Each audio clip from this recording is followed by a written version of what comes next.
Latest ആയിട്ട് ദീപ്തി സീതത്തോടിൻ്റെ വ്ളോഗിനകത്ത് തൻ്റെ സഹോദരൻ്റെ മോനായിട്ടുള്ള കിടുവിൻ്റെ അടുത്ത് എടാ അങ്ങനെയൊന്നും ചെയ്യരുത് എന്നുള്ള രീതിയിലൊക്കെ സംസാരിച്ചിട്ടുണ്ടായിരുന്നു. ആ ഒരു എടാ എന്ന് വിളിച്ച സമയത്ത് ആ കിടു എന്ന് പറഞ്ഞ കുട്ടിയാണെങ്കിൽ കരയും ചെയ്തിട്ടുണ്ടായിരുന്നു ആ ഒരു വീഡിയോയിൽ.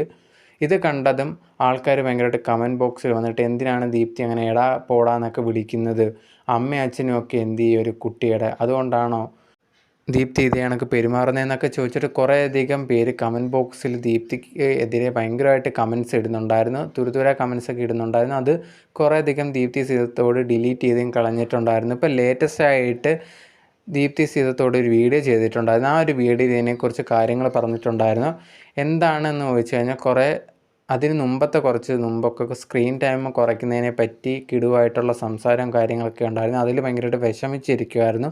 ആ സമയത്താണ് താൻ ഇതേ കണക്ക് എടാന്ന് വിളിച്ച സമയത്താണ് കരഞ്ഞു പോയത്.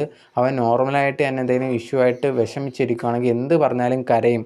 അല്ലാതെ ഞാൻ അവനെ എടാന്ന് വിളിച്ചതിലല്ല കരഞ്ഞത്, ഇതിന് മുമ്പും അവനെ അങ്ങനെ വിളിച്ചിട്ടുണ്ട്, ഇതിന് ശേഷവും വിളിച്ചിട്ടുണ്ട്.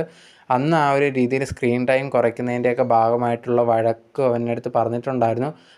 അതിൽ വിഷമിച്ചിരുന്ന സമയത്താണ് ഞാൻ ഇതേ കണക്ക് എടാന്ന് വിളിച്ച സമയത്ത് അവൻ കരഞ്ഞു പോയതാണ്, അല്ലാതൊന്നും അല്ല എന്നാണ് ദീപ്തി എക്സ്പ്ലനേഷൻ വീഡിയോയിൽ പറഞ്ഞിട്ടുണ്ടായിരുന്നത്.